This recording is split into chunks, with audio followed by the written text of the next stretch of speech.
Mary Lulu. As you already know, I'm a child of the Deep South. I see all the time and all around me friends of mine who possess this fervent faith in a God of all types.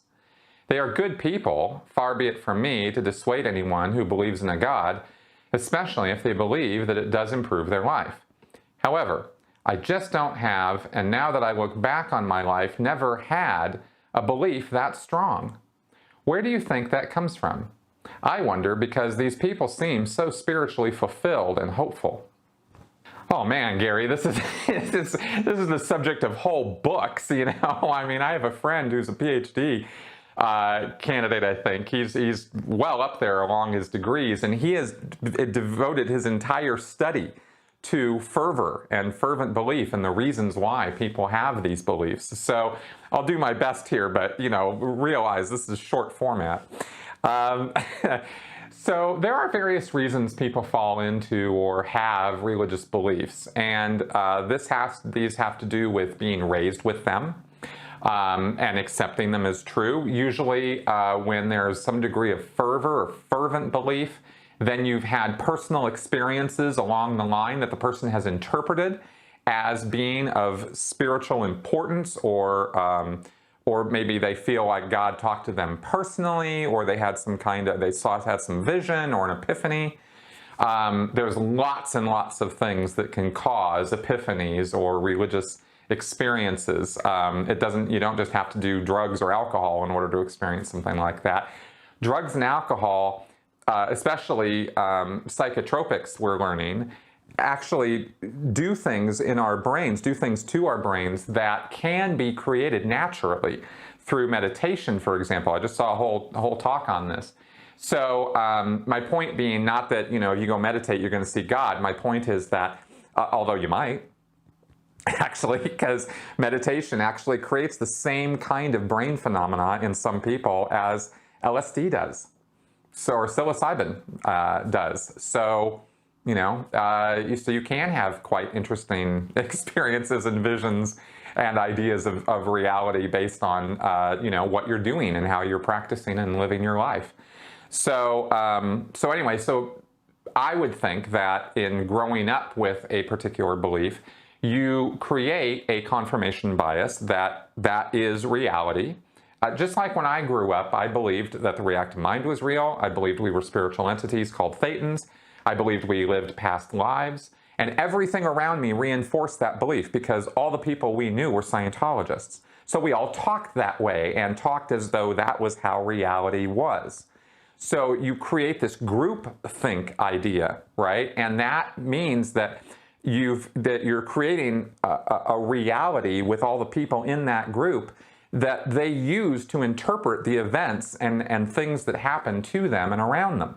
So, and they'll filter it through this confirmation bias. So where one person might, you know, like today, for example, I was commenting on this to my wife. I almost slipped and fell when I got out of the shower today. Just a, you know, harmless. My foot was wet. I was on a wood floor and I slipped. Well, had I been in Scientology, I would have interpreted that as, oh, I'm not PTS, but I almost am, right? Whereas if I was somebody who believed in karma, I might think to myself, ooh, whoa, just avoided a little bit of, you know, bad karma there. Guess I was a little, you know, guess I did a good deed today to outwit, you know, to balance that out or something, or however that works. I don't claim to be an expert on talking about karma. Or if I was a deep Christian believer, I might think that the devil might have, you know, tried to slip me up there, but my faith in God kept me on my feet and kept me from having a nasty accident and hurting myself. So that's what I mean by how we interpret events. And that has a lot to do with our belief system and how we view the world. So I think some of the fervent belief that you see in people around you is a reinforcement of a belief system that they might learn early on in life, and then they just constantly reinforce that belief and have it reinforced to them by the people around them who also share that belief system. Now, that's just one way that people can get into a fervent belief, okay? You can also convert somebody who maybe has sinned or has done things he or she is ashamed of, or they want to change things in their life somehow because they feel that the path they've been on hasn't really been conducive to their survival for some reason, and they find God or find Jesus, or, who knows, they find Buddha. I mean, it could be whatever, Allah, talk about, how people get involved in Islam. So no matter, again, it's dogmatic, generic here. It doesn't really matter what the dogma is that you're talking about. The method of conversion, or the fact of conversion and how it happens would be similar from one place or belief system to another.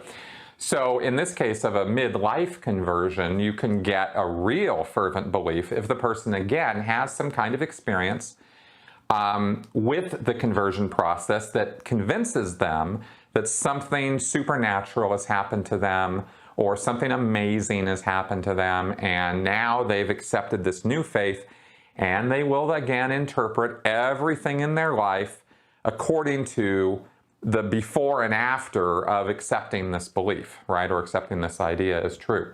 So, so you have some guy who, this happens in AA.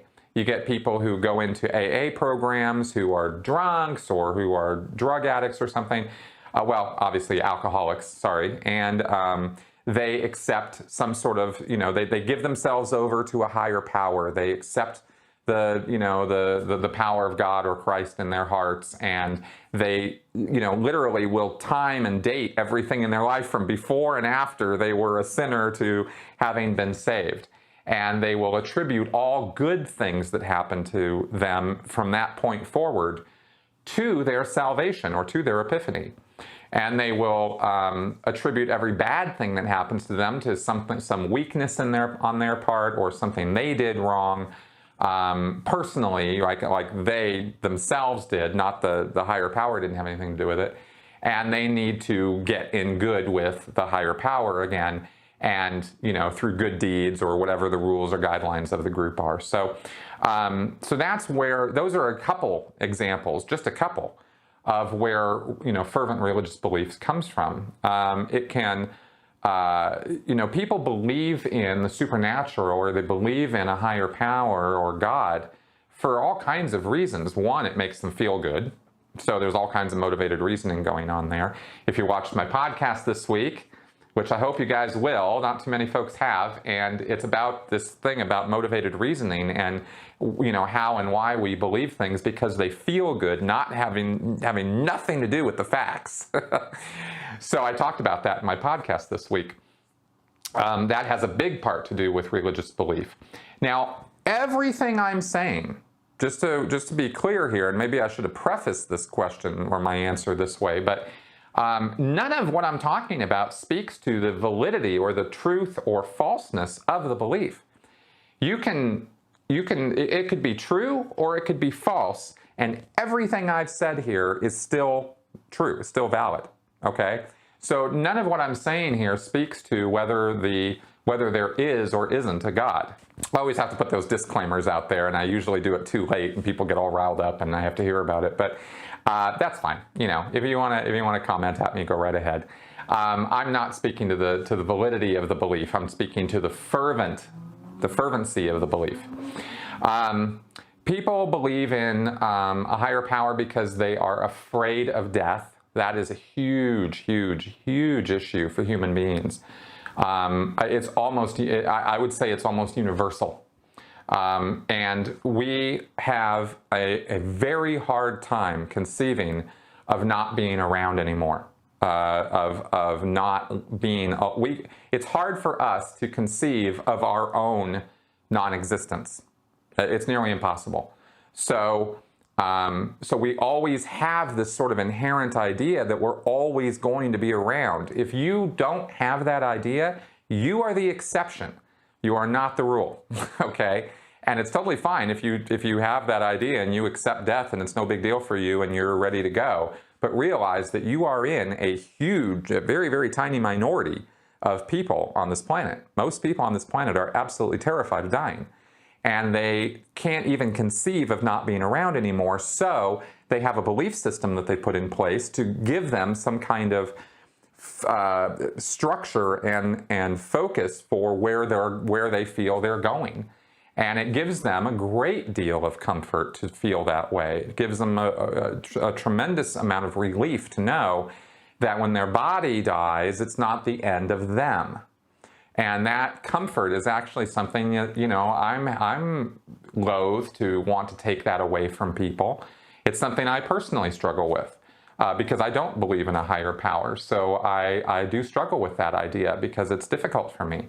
So anyway, so that's another reason why people will believe, and then if questioned or challenged about it, they will double down.